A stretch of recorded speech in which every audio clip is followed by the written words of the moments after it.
Welcome to Paranormal Latte Podcast. I am your host, Dr. Kelly Renee Schutz. Sit back and relax with us. Grab yourself a really good drink. Spend an hour and let's delve into a world of chatter about the mysteries of the unexplained. Whether you are a skeptic or a believer makes no difference. It's not always in your imagination. Enjoy your day. Now that was good.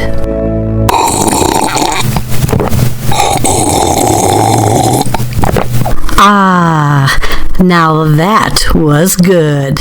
Good day, everyone, and thanks again for joining me for yet another episode of Paranormal Latte Podcast. My name is Dr. Kelly Renee Schutz. I am the host and the producer of this show. Tonight I have actually a returning guest. She had been on a show of mine in the past, and I thought we would check in and see how she's doing. Jennifer Page is in the house, and what makes her so intriguing? Well, she's quite gifted when it comes to being a medium and a tarot card reader, but she's also what is called a green witch. And before we get into that interview, why don't we learn just a little bit more about her? Please welcome to the show, Jennifer Page.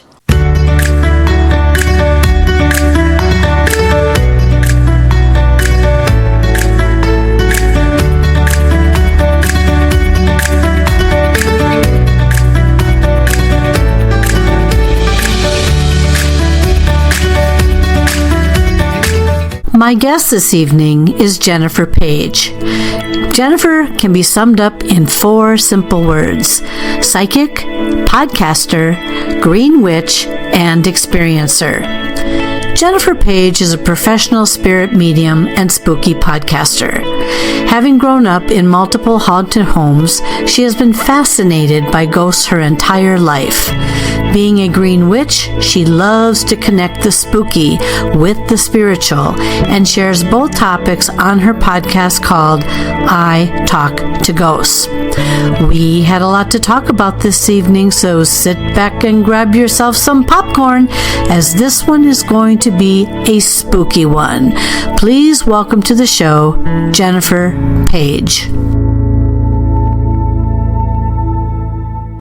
Well, good day, Jennifer, and thank you so very much for being on the show today. Thank you for having me. I'm delighted to talk to you. Oh, well, having her back. I had Jennifer on, I'm trying to remember if I've had you on once or twice, since once, okay. And that was, I don't know if that was a year and a half, 2 years ago, but I'm glad she's back because she's going to be really fun for all of us tonight. But before we get started, I think the best place to start, as usual, is Jennifer, why don't you tell everybody just a little bit about your background and yourself? We'll start there. Okay. Well, Kelly, I call a spirit medium. I love connecting with the other side for someone who has lost someone and evidential mediumship. I tend to not call myself a psychic medium only because that tends to confuse people. They think that there might be a future reading available to them. And I'd much rather say, no, I'm a spirit medium. I focus on that area of mediumship. I'm also a green witch. I have been for many, many decades. Also a devout tarot reader, and I am a spooky podcaster. I love ghost stories, and I love sharing the chills with everyone possible. And she's good at it too. So and I'll have that information at the end so everyone can look her up and listen to her. You brought up something that is very interesting to me. So lately I've been doing interviews with a few different mediums and or psychic mediums, and one referred to herself as a gray witch. Another one referred to herself as a white witch, and you refer to yourself as a green witch. And I don't know how many more colors of the spectrum witches can be, for God's sakes. It's like, all right, there's gray, there's white, there's green. Can you, do you know the differences between what these are and how we can come to interpret them? Yes. I consider myself a green witch if I am pressed to pick a label. A green witch to me and to others is you work with nature elements. Okay.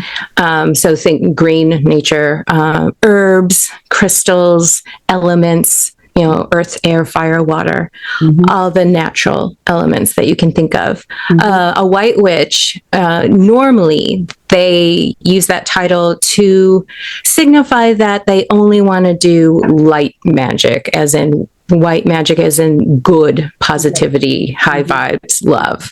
A gray witch, well, let's move on to black witch. Is fine with dabbling with hexes and all sorts of anything they want, baneful magic. A gray witch is kind of in between, like, whatever suits my needs. I might be doing this over here, I might be doing this over there. I also consider myself a death witch.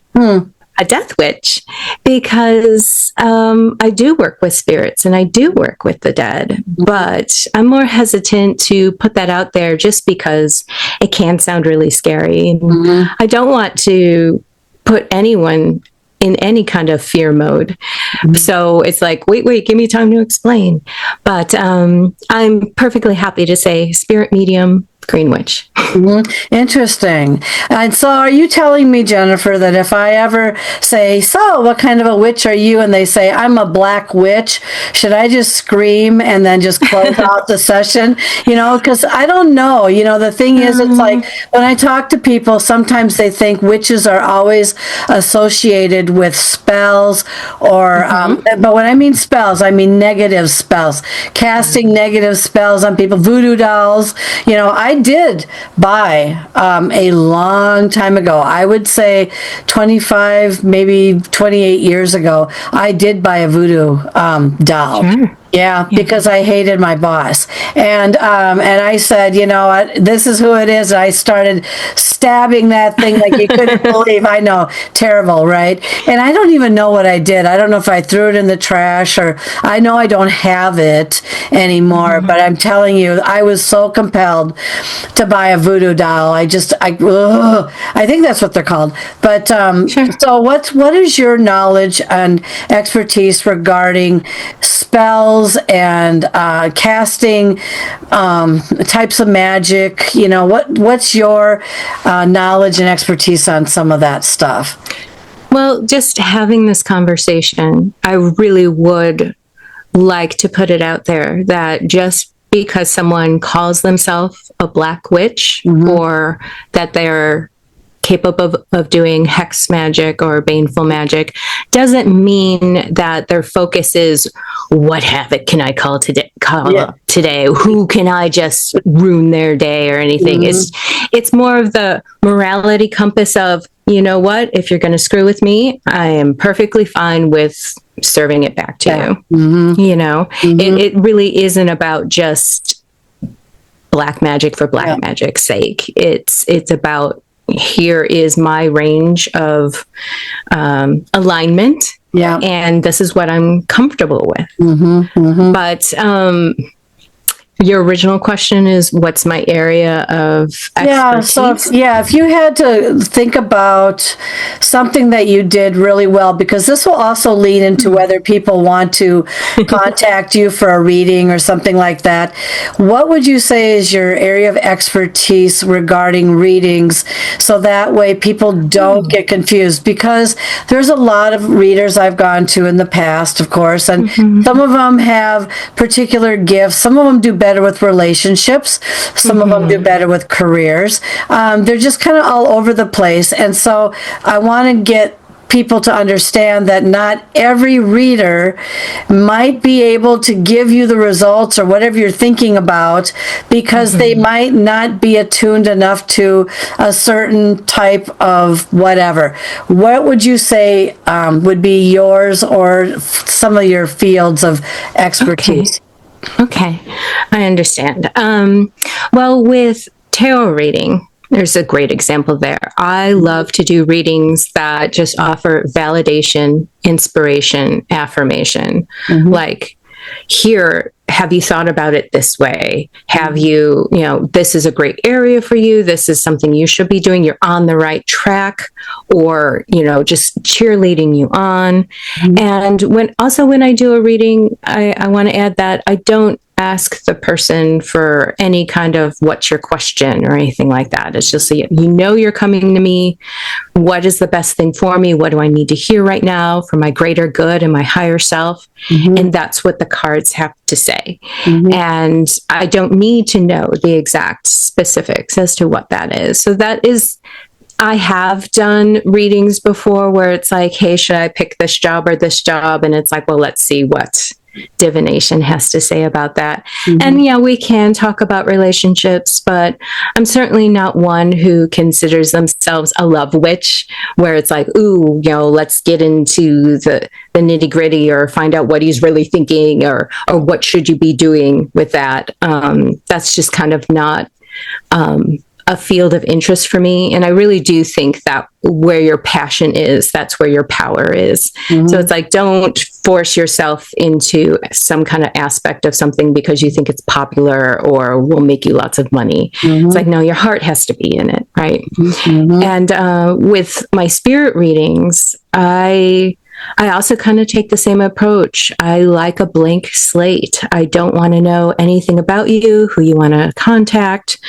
I can work with just your first name, and I open up the space before the reading, before we even meet, so that I'm not looking at you, looking at your background, anything, because I have this battle with my analytical brain, where my analytical brain wants to kick in and run the show and predict what's going to happen. And it's like, no, I don't want any opportunity to have to wrestle that.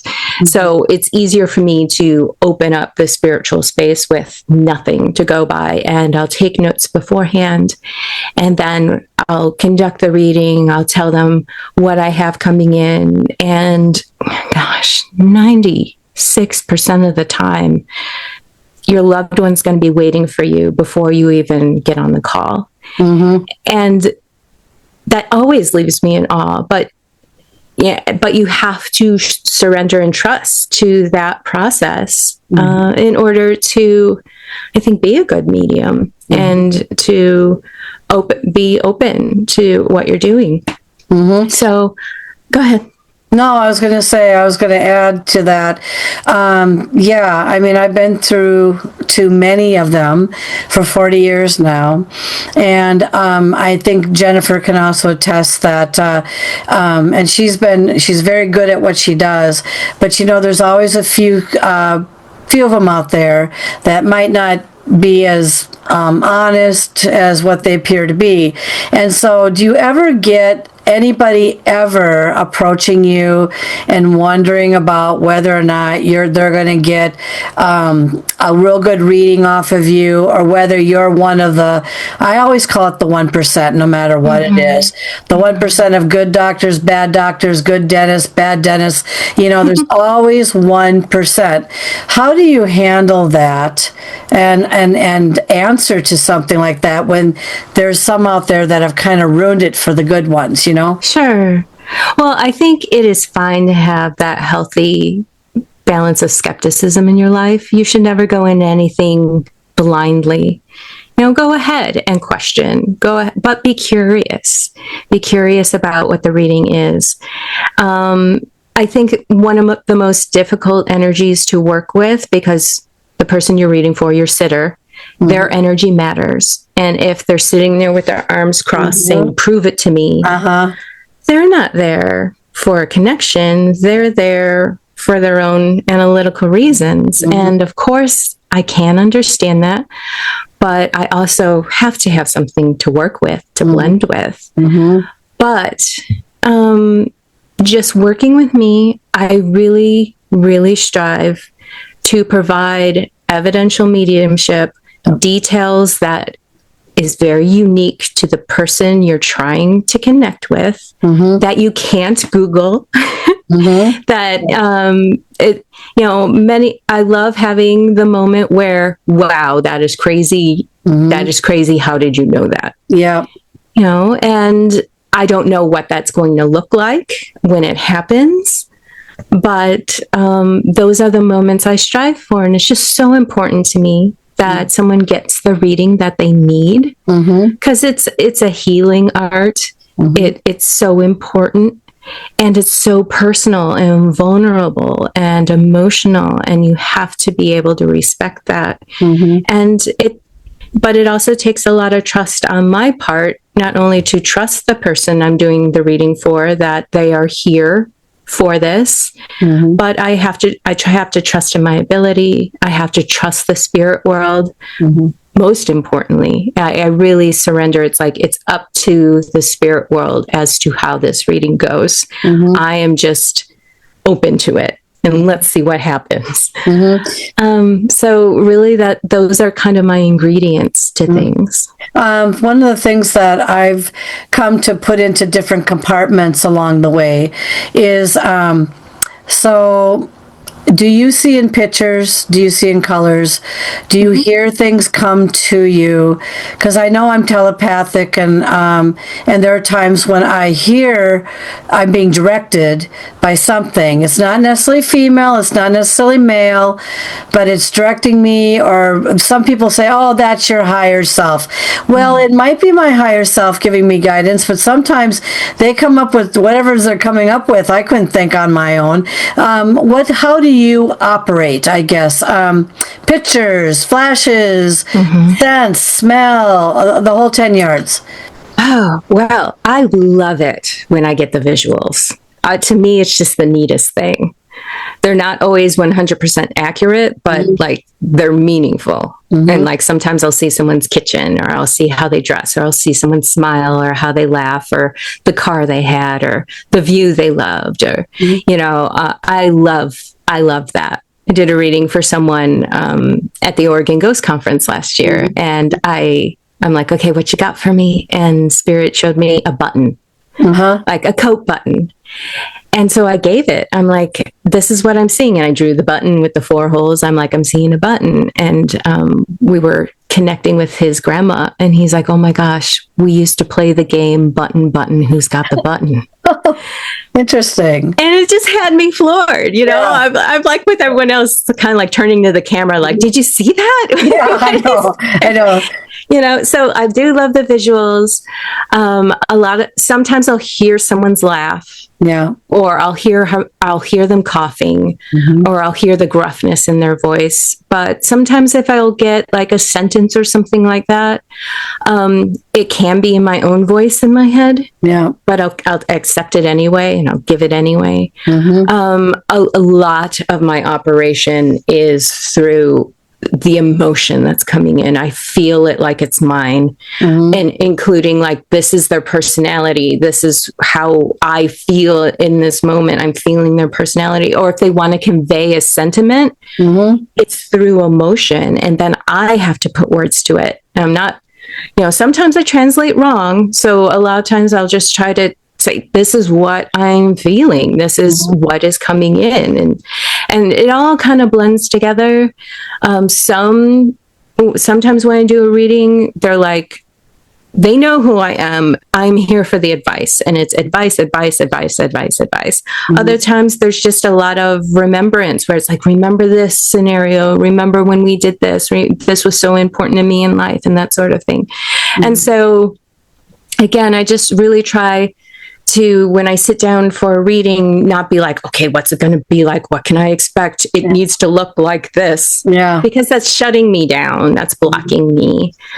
So just being open to however it comes in. I have had smells come in the past. I've had tastes come in the past. And those are incredibly lifelike when that happens.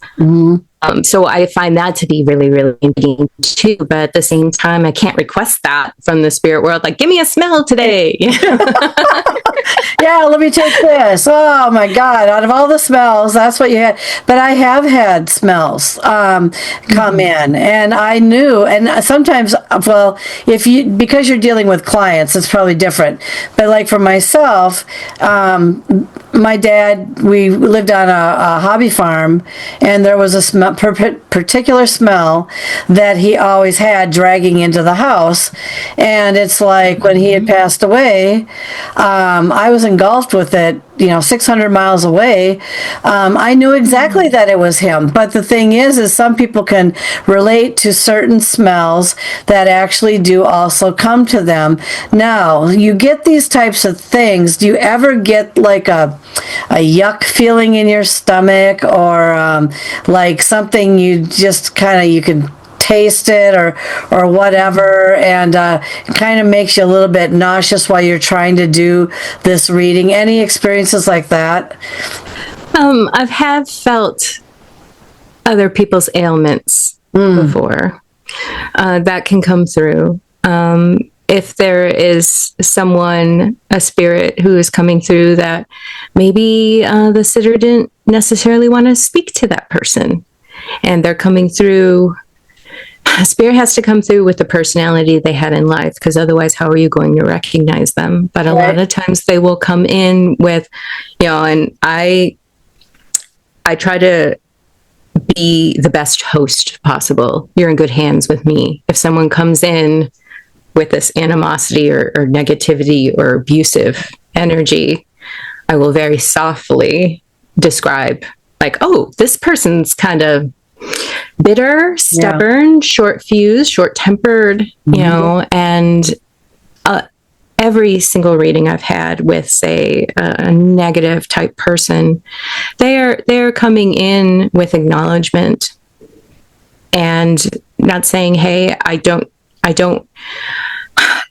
it's not that I'm here so that you can forgive me. I just want to offer you understanding as to why I was this way. And many, many a time they will offer, I'll be like, well, they're saying that they learned this from their parents. Do you understand that? Oh yeah, I understand that. And it's like, okay, if you can understand where this cycle started, or,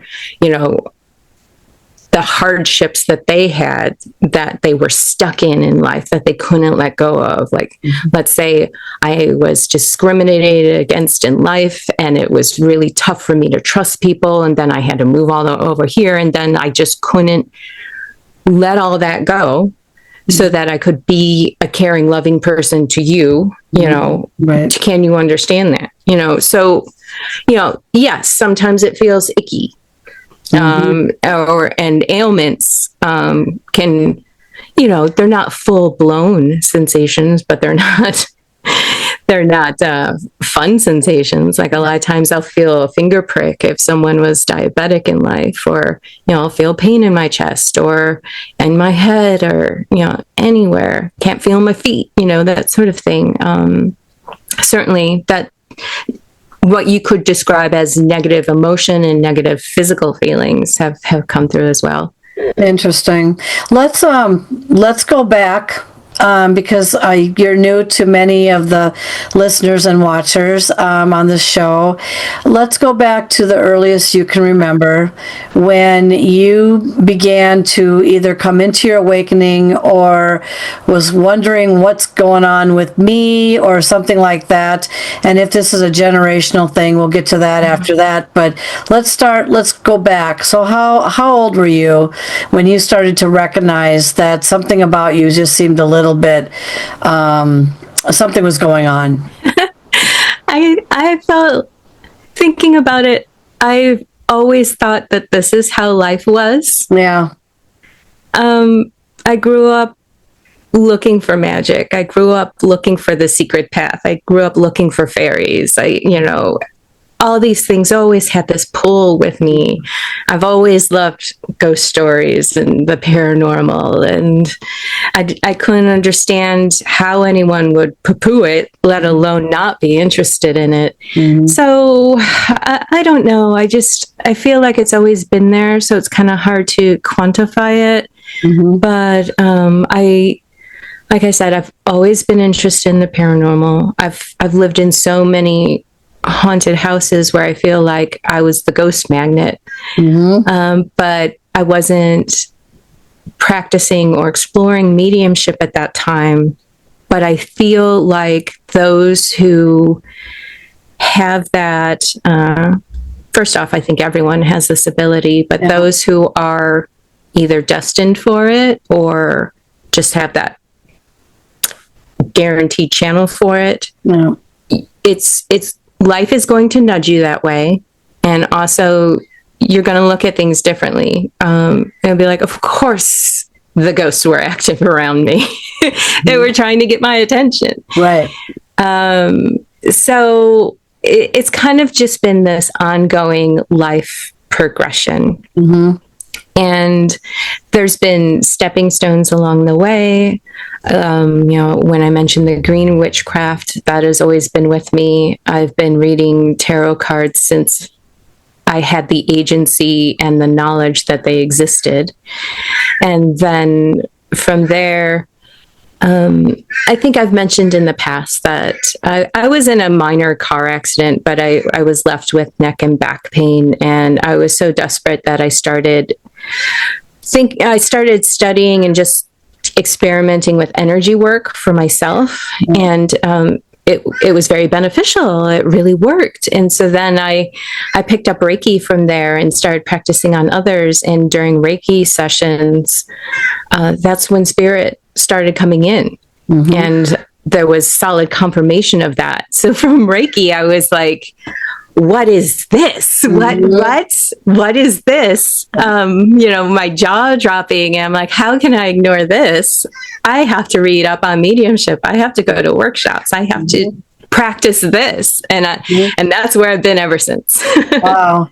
Yeah. It's an interesting journey for anyone that I've talked with that has fallen into this or in a very different way. And I'm glad to see that you became so interested in it that you kept pursuing it from all these questions until you're where you're at right now. Do you feel like there's anything that you want to learn still at this point in time? So you're kind of learning. Is there something that you want to tune up a little bit better? Is there something that you're kind of gearing toward as we speak now? And it might be different next year, but right now I'm just wondering.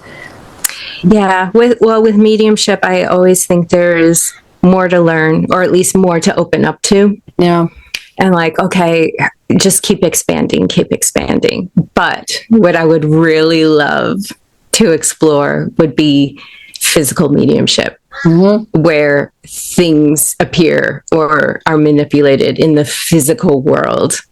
I know that it's kind of this thorny trap of, well, there was so much hoaxing going on in the spiritualist era with physical mediumship, but it's like, if I know it's real, in a way, it's like, that's good enough for me.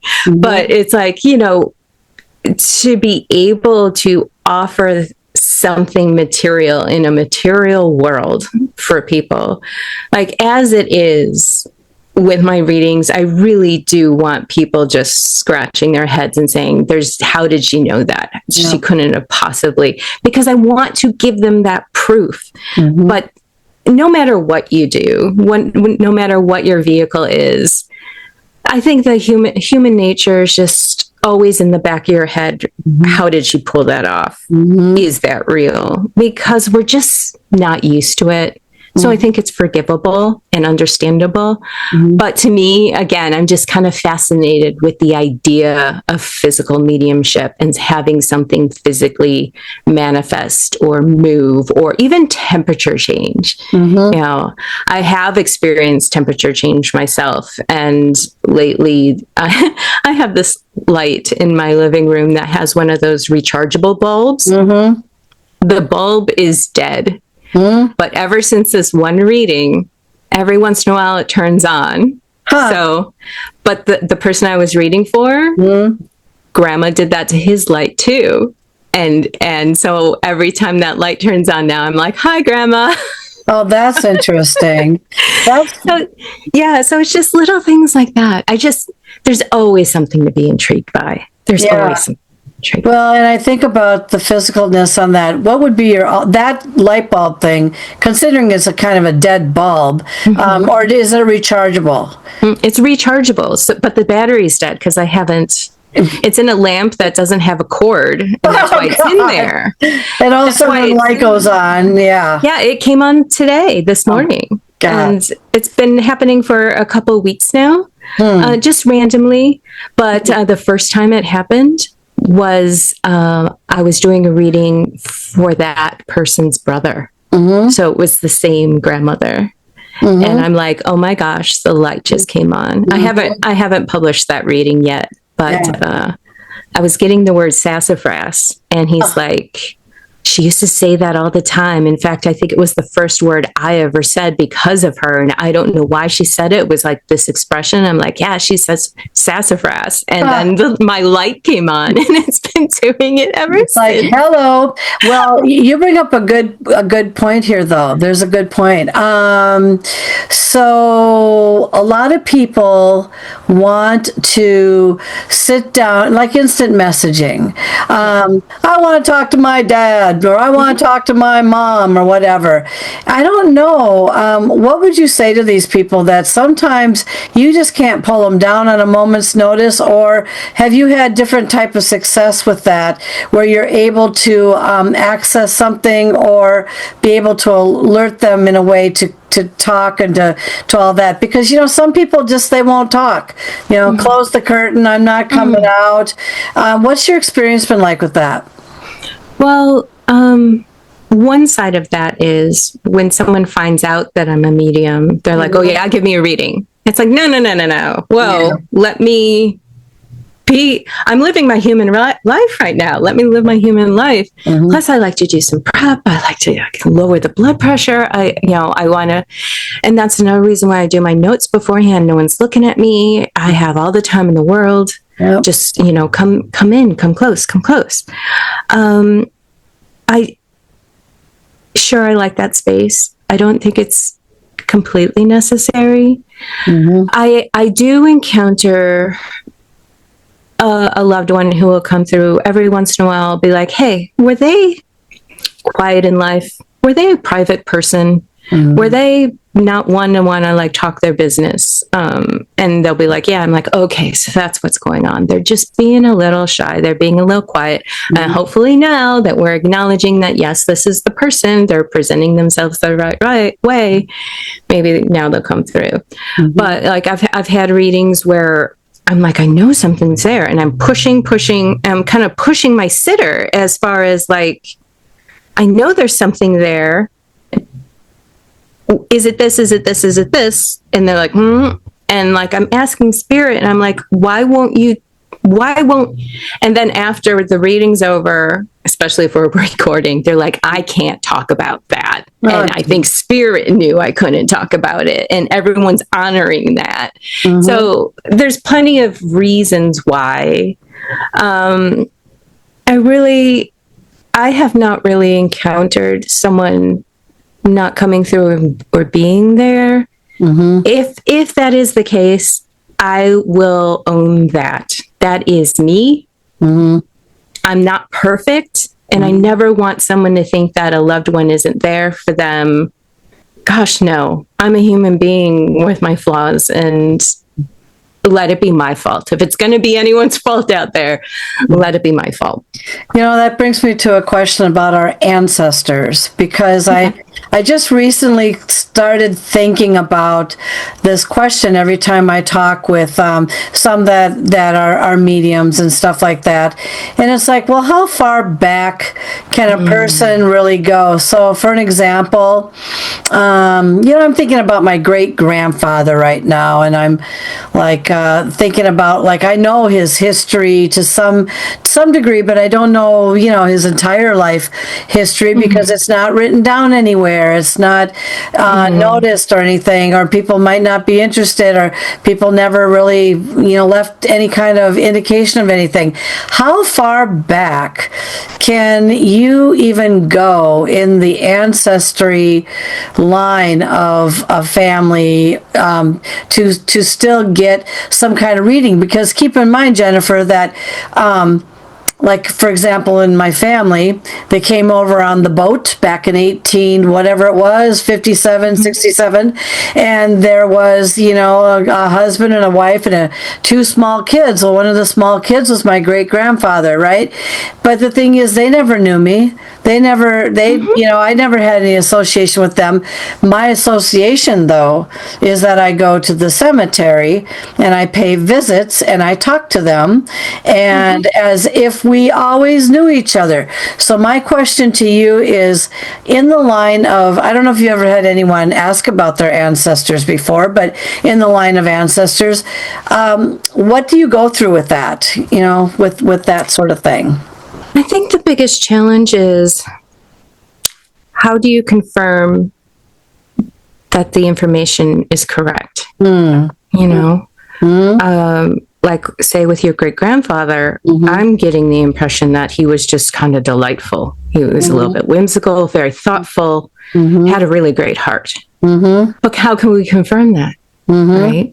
I think he was a very imaginative little boy. Probably got in trouble sometimes, but it's so there's that challenge of not being able to confirm it.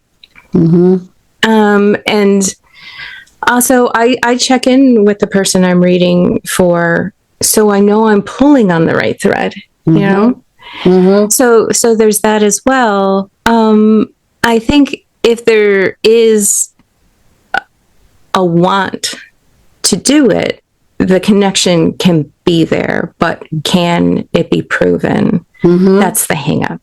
Yeah. That is the hang up there. So if anyone wanted to say, hey, I just kind of really want to know what my great aunt was like, sure, we can open up the space and I can honestly give you what I'm feeling or thinking. But we can't confirm it. Yeah. So it's a different type of reading, and it's a different type of trust. And of course, if it's not coming in, well, I'll let you know. I'm not getting anything, And again, blame myself. Blame myself for that. Well, it's an interesting question. It really is. I spoke to a gentleman, kind of like you. Oh God, it must have been 4 years ago or something like that. And I can't remember what the ultimate question was, but I was trying to connect with my grandfather on my father's side. Okay, my dad's father. And he said to me, so he gave me this very accurate details that I kind of already knew, and no place to be found on the internet or anything like that. You wouldn't have been able to find all that. And he said, well, now let's take a look and see what your grandfather has to say about all this. And he goes, he just closed the curtain on me. He said to me, I don't know who you are, and I don't know who you're talking about, so I'm just closing this curtain. And I thought that was very strange, because my grandfather knew who I am, because I've had associations with him in periodically throughout life, and so he knew who I was. But to say to a psychic medium or a medium, I don't know who you are, and I don't know who you're talking about, so I'm closing her up. Does that make any sense to you as to why someone that should know you or do know you, or maybe he couldn't connect and that was the best message he could possibly give, would actually say something like that? Well, if someone while in life was very skeptical or say overly religious, didn't want to deal with anything like that, sure, they could express that sentiment, because it's like, why would grandpa be so open to it now? But to say, was he saying he didn't know the medium? So bye-bye. That him, and he didn't know me either. Yeah, that sounds like a mistranslation or a miscommunication. But yeah, again, the medium should own it. Yeah. But no one should ever put anything on the sitter. Yeah. Yeah, it was such a bizarre reaction. But I mean, he was doing good up until, because that would have been my grandfather. My grandfather would have been, don't talk to me about it. This is, I'm not even going to whatever. But to completely deny that he didn't know who I was. Yeah. That's weird. That was weird to me. And I thought, are we that angry or that indifferent, or maybe we don't care or whatever? And that brings me to another question for you then. How long do you think, or at least in your experience, do you think this energy is about for? Because from what I understand, a lot of times it's here for a certain period of time, and then it turns and it starts to transform or go do other things or whatever, so you might not have that energy around much anymore. What's your thoughts on what happens once a person passes away?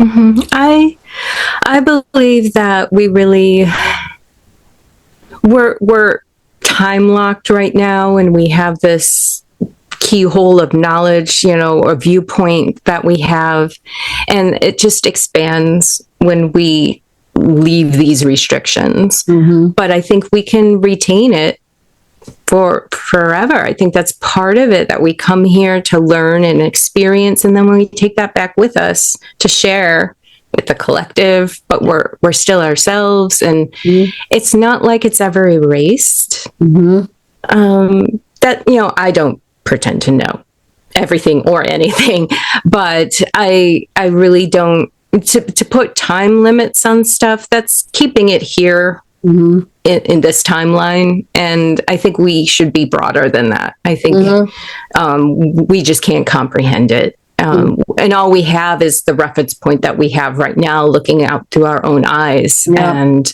it's limited. We're limited. Well, and the one example that comes to my mind is Abraham Lincoln. Okay, so they sit and talk about how the White House, or wherever he's residing, used to reside. He shows up at the point where there's some civil unrest or something going on that, maybe he thinks he could still help in the process. And there have been a lot of reports that his image, his physicalness or whatever shows up. Someone opened up the door of a room somewhere and literally saw him, and of course closed the door, to a bedroom, because it's like, who the heck is that? And it was him. But that's what I was wondering. It's so weird how some energies just hang around or make the decision that they're not going anywhere. They still want to be watching over their country or whatever the case may be. And I don't even know, I can't remember when he died, but years ago, right? And where some of them, once they're gone, they just don't seem to give much of a sign or an indication that they're around anymore. I don't know. When you've done readings, who has been the oldest person, if you can think back to this? Have you read somebody who's like in their 70s, 80s, 90s? I mean, we're talking up in that age range, who actually wanted to have a reading. Who's the oldest person you think you've ever read? And what can I ask, if you can remember, if they are of age like that, what kind of questions are they asking, or what kind of concerns do they have?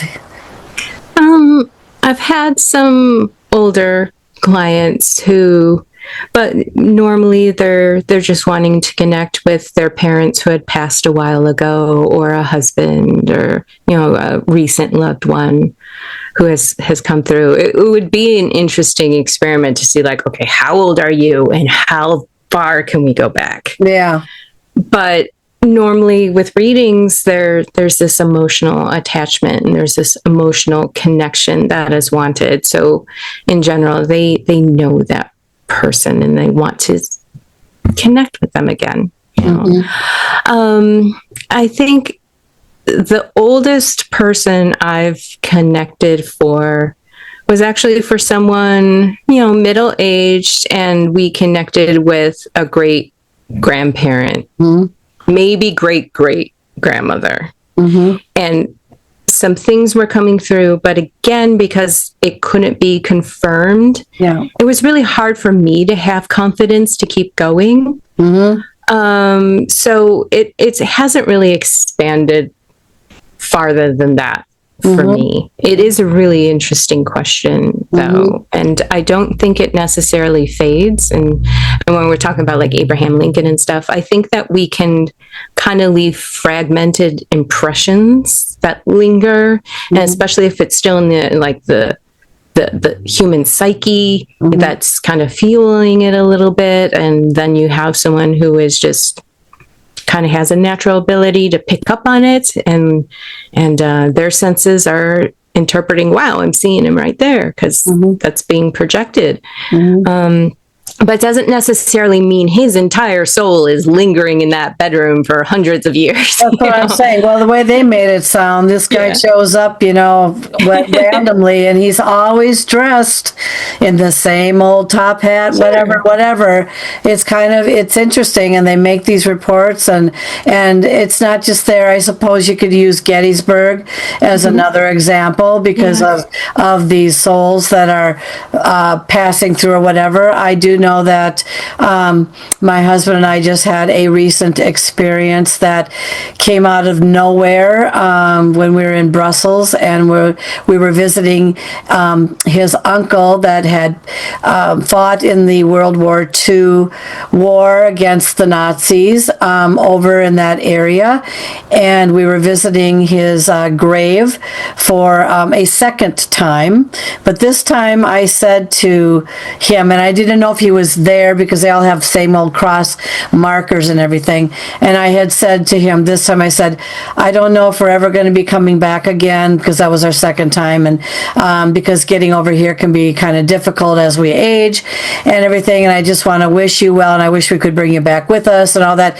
And when I put my hand on the tombstone, I sizzled, which means I electrified. I had a kind of an electric shock go right through me, a real strong tingling, and I was telling my husband about this. And anyway, long story short, between that and the incident of almost being run over by the personless car a day while buying a haunted harmonica that I didn't know was really haunted, which, by the way, it was the Nazi harmonica. It wasn't the it's just a long story, but when we got back, actually a couple weeks ago, as of you and I speaking right now, when I was there and talking to his uncle, sometimes you feel stupid because you think, oh, is there anyone even listening? Is there anyone here? I mean, I don't know. But when I sizzled, then I wasn't quite sure what happened to me, but a couple weeks ago, the questions I asked were,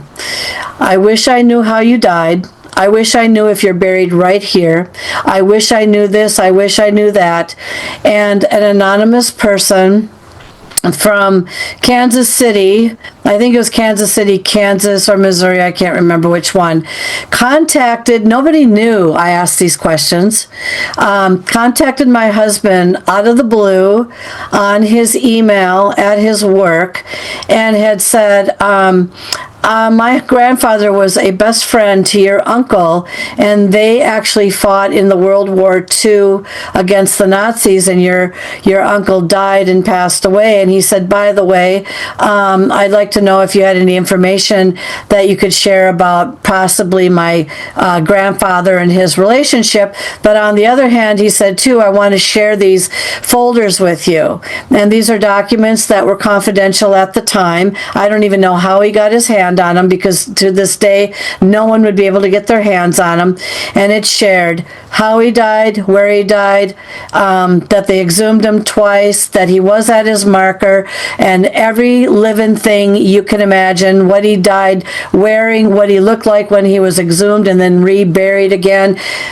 Every question I asked was actually answered in there. And of course, my husband was incredibly emotional because it was such a shock. And then I became shocked because I remember being sizzled and asking those questions, and then out of the blue, when no one knew we talked about this, here's the answers. I don't know. Have you ever heard of anything as crazy as that before?